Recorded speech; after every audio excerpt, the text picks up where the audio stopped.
May 10th, 1994, Pretoria, South Africa.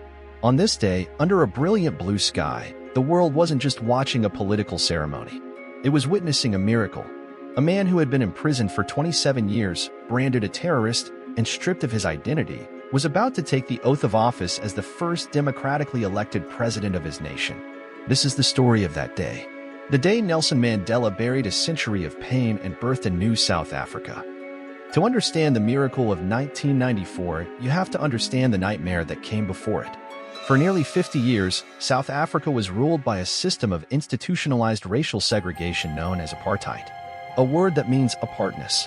It was a brutal, calculated system. It wasn't just about separate benches or water fountains. It was about separating families, stealing land, denying education, and crushing the human spirit. The majority black population, along with other non-white groups, were treated as second-class citizens in the land of their birth.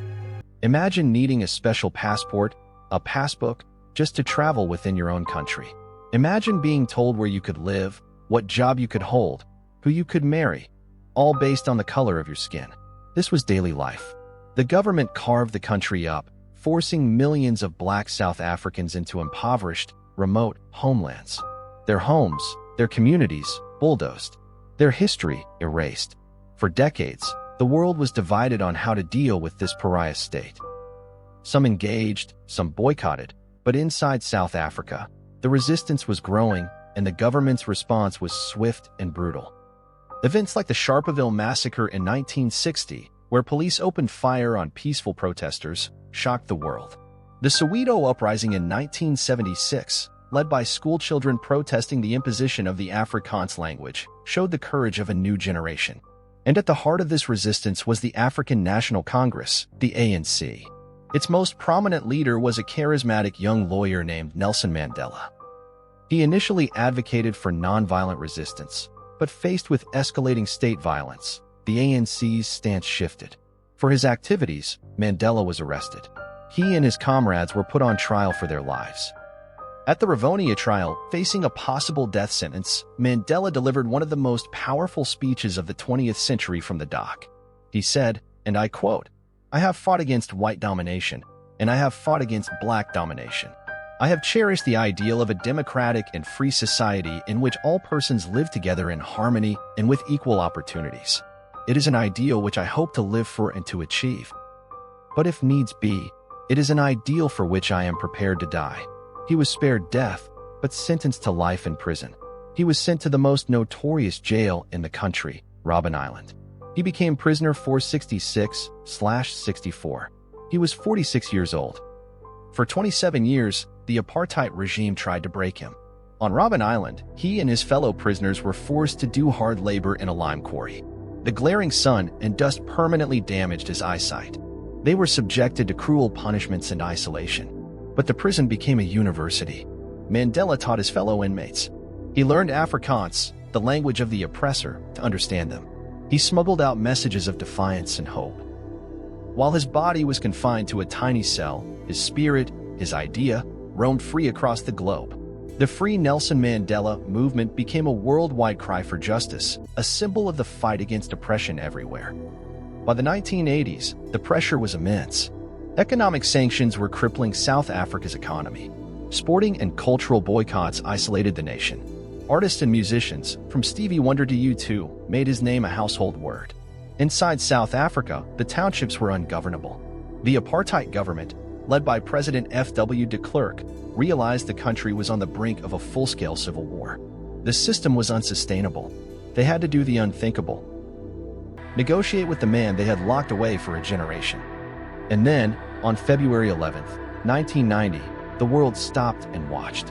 A 71-year-old Nelson Mandela, his hair grayed but his posture unbowed, walked out of Victor Verster prison, hand in hand with his wife, Winnie. He held his fist high in the air. The symbol was free, but the work had just begun. The next 4 years were a tightrope walk over an abyss, a period of intense, often violent, negotiations to dismantle apartheid and draft a new constitution. It was a time of great uncertainty and fear, but also of incredible hope. That hope culminated in 4 days in April 1994. South Africa's first ever multiracial, democratic election. For the first time, millions of Black and other non-white South Africans could vote. The images are forever etched in history. Miles-long queues of people, waiting patiently for hours, sometimes days.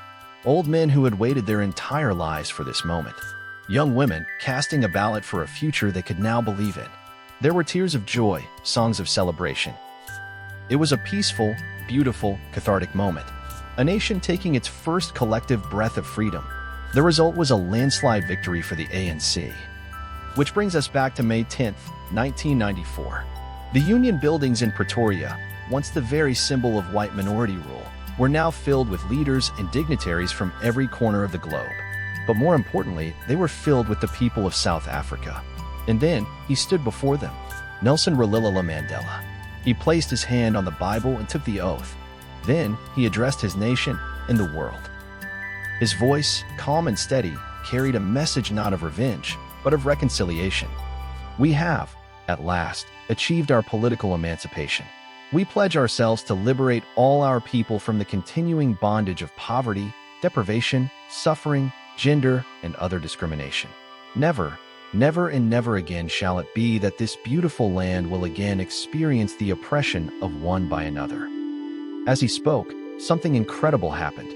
South African Air Force jets, the same military that had enforced apartheid, flew in formation overhead, trailing the colors of the new national flag. It was a stunning display of loyalty to the new commander-in-chief, a moment that proved change was truly here. Nelson Mandela served one term as president, and in that time, he guided his rainbow nation away from the precipice of civil war. His Truth and Reconciliation Commission, while controversial, was a groundbreaking attempt to heal the wounds of the past rather than punish them. He focused not on retribution, but on building a shared future.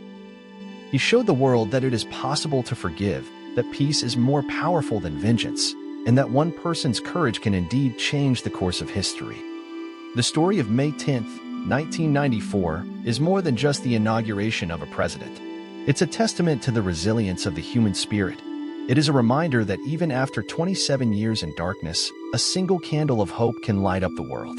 And that no matter how deep the division, reconciliation is always possible.